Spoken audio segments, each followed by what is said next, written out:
అందరికీ నమస్కారం. నేను మీ డాక్టర్ రామానాయుడు.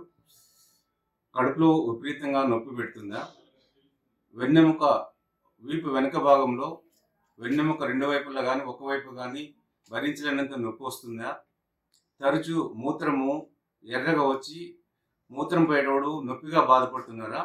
అయితే ఇవన్నీ కూడా కిడ్నీ స్టోన్స్, రీనల్ క్యాలిక్యులేట్, మూత్రపిండాల రాళ్ల వల్ల వస్తుంటుంది. దీనికి హోమియోపతిలో 100% బాగా చేసుకున్నటువంటి మందులు తెలియజేస్తాను. ఈ వీడియోను పూర్తిగా చూడండి. మనం ఈ వీడియోలో ముఖ్యంగా కిడ్నీలో రాళ్ళు గురించి తెలుసుకుందాము. చాలా వరకు ప్రస్తుత సమాజంలో అనేక మందికి ఈ కిడ్నీ రాళ్ళ యొక్క సమస్య ఎక్కువగా ఉంటున్నది. ముఖ్యంగా ఈ కిడ్నీ రాళ్ళు అనేటివి మన రక్తంలో ఉన్నటువంటి కొన్ని సాల్ట్స్, సోడియం కానీ కాల్షియం కానీ ఇలాంటి యూరిక్ యాసిడ్ కానీ ఇట్లాంటివి స్ఫటికాలుగా ఏర్పడినప్పుడు అవి ఒక డిపాజిట్ లాగా రాళ్ళలాగా మారుతాయి. అవి కిడ్నీలో కానీ, కొంతమందికి కాలి బొటన వేళ్ళలో కానీ, లేదా కొంతమందికి కంటి కింది భాగంలోనూ మరి చెవుల కింద కూడా ఏర్పడుతుంటాయి. ఇవి రకరకాలు ఉంటాయి. అందులో కిడ్నీలో ఏర్పడే రాళ్ళను మనము కిడ్నీ స్టోన్స్ అని కానీ లేదా రీనల్ క్యాలిక్యులే అంటాము. ఇవి 4 రకాలుగా ఉంటాయి.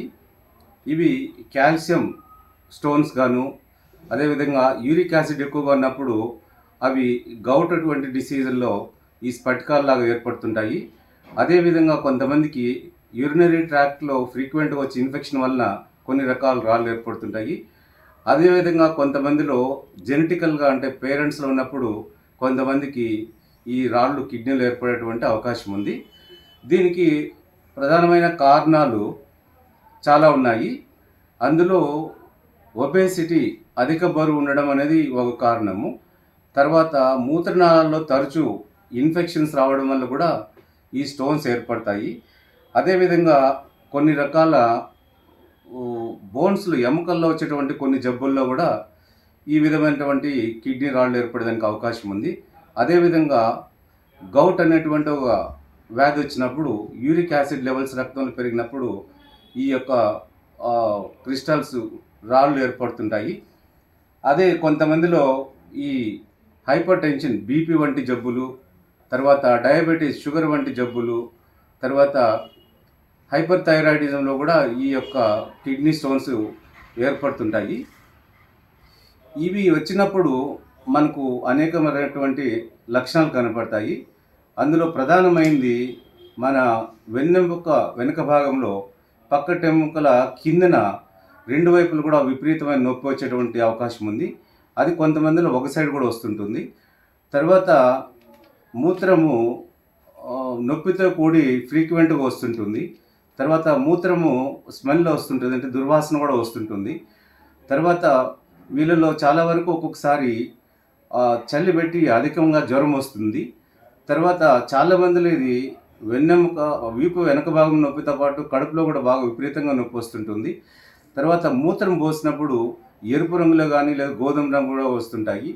తర్వాత వీళ్ళు ఈ కిడ్నీ స్టోన్స్ ఉన్నప్పుడు మూత్రం ఫ్రీక్వెంట్గా కొద్దిగా పోవాలనిపిస్తుంటుంది. సో ఈ లక్షణాలన్నీ కూడా మన కిడ్నీ స్టోన్స్ యొక్క జబ్బు ఉన్నప్పుడు వచ్చేటువంటి లక్షణాలు.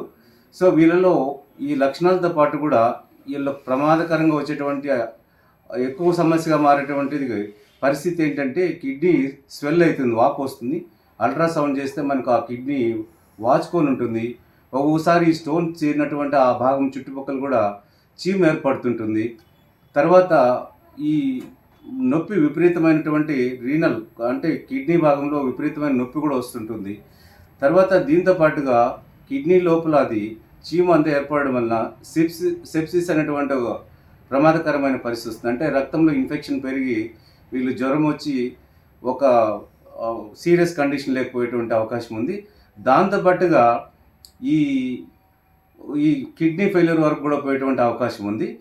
సో ఈ లక్షణాలన్నీ ఉన్నప్పుడు ఖచ్చితంగా అల్ట్రాసౌండ్ చేసి డాక్టర్ని కలిస్తే కిడ్నీలో రాళ్ళు ఉన్నాయో తెలుస్తుంది మనకి. దీంట్లో మనం తీసుకోవాల్సినటువంటి ప్రధానమైనటువంటి జాగ్రత్త ఏంటంటే అధికంగా నీళ్లు తాగడం చాలా మంచిది. నీళ్లు తక్కువ తాగే వాళ్ళు ఇది అధికంగా కూడా వచ్చేటువంటి అవకాశం ఉంది. దాంతోపాటుగా ఈ ఉన్నప్పుడు కొన్ని ఆహార పదార్థాలు దీన్ని ఎక్కువగా పెంచే అవకాశం ఉంది. అవన్నీ కూడా దాన్ని అవాయిడ్ చేసుకోవడం చాలా ముఖ్యమైన విషయము. అందులో ముఖ్యంగా నాన్ వెజిటేరియన్ ఫుడ్ అంటే చికెను, ఎగ్స్, ఈ మాంసము, తర్వాత జంతువులోని కొన్ని భాగాలు అంటే పొట్ట, కిడ్నీ, పేగులు ఇలాంటివి ఎక్కువ తీసుకోకూడదు. అదేవిధంగా పాలకూర, తర్వాత పాలు, పెరుగు, టమోటా ఇలాంటివి కూడా అవాయిడ్ చేసుకుంటే చాలా మంచిది. కానీ అన్నిటికన్నా మించి ఈ వీడియోలో నేను చెప్పాల్సిన ముఖ్యమైనది ఏంటంటే, ఈ కిడ్నీ స్టోన్స్ వచ్చిన వారికి హోమియోపతి మందుల ద్వారా 100% పూర్తిగా బాగేటువంటి అవకాశం ఉంది. ఎటువంటి హాని చేయని హోమియోపతి మందుల ద్వారా మీకు ఈ కిడ్నీ రాళ్ళు కానీ, గౌట్ ఆర్థరైటిస్ని కానీ మనం పూర్తిగా తగ్గించుకోవచ్చు. అందులో ముఖ్యంగా హోమియోపతి మందులు పేర్లు చెప్తాను. అది నేను చెప్పినట్టుగా కానీ లేదా మీరు దగ్గరలో డాక్టర్ని సంప్రదించి తీసుకోవడం చాలా మంచిది. అందులో ముఖ్యంగా మొదటగా హైడ్రాంజియా అనే ఈ మదర్ టించర్ని నీటిలో 10 చుక్కలు ఉదయం, 10 చుక్కలు సాయంత్రం పూట వేసుకొని తాగాలి. అదేవిధంగా సాలిడాగో అనేటువంటి ఈ మదర్ టించర్ని ఉదయం 10 చుక్కలు, రాత్రి 10 చుక్కలు నీటితో కలుపుకొని తాగాలి. అదేవిధంగా సరసప్రిల్ల అనేటువంటి ఈ మదర్ టించర్ని 10 చుక్కలు ఉదయం, 10 చుక్కలు రాత్రి నీటితో కలుపుకొని తాగాల. అదేవిధంగా ఈ ఇంకొక మదర్ టించరు బెరిబెరీస్ వల్గారిస్, చాలా ముఖ్యమైన మందు. దీన్ని కూడా 10 చుక్కలు ఉదయం, 10 చుక్కలు నీటితో కలుపుకొని తీసుకోవాలి. తర్వాత హోమియోపతి డైల్యూషన్స్లో సరసప్రిల్ల అనేటువంటి డైల్యూషన్ 2 చుక్కలు ఉదయం, 2 చుక్కలు రాత్రి నీటితో కలుపుకొని తాగాలి. వీళ్ళలో ముఖ్యంగా మూత్రము వీళ్ళలో తెలుపు రంగులో వస్తుంటుంది. తర్వాత ఈ లైకోపోడమ్ అనే మందును 200 అనే మందుని 2 చుక్కలు ఉదయం, 2 చుక్కలు రాత్రి నీటిలో కలుపుకొని తీసుకోవాలా.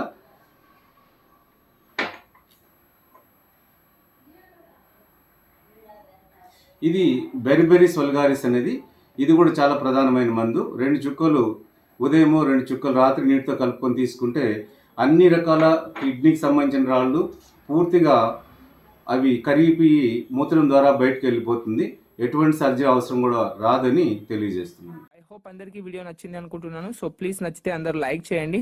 అండ్ ఇలాంటి మరికొన్ని మంచి వీడియోస్ కోసం మన ఛానల్ని సబ్స్క్రైబ్ చేసుకొని బెల్ ఐకాన్ని యాక్టివేట్ చేసుకోండి. Thanks for watching. Have a nice day.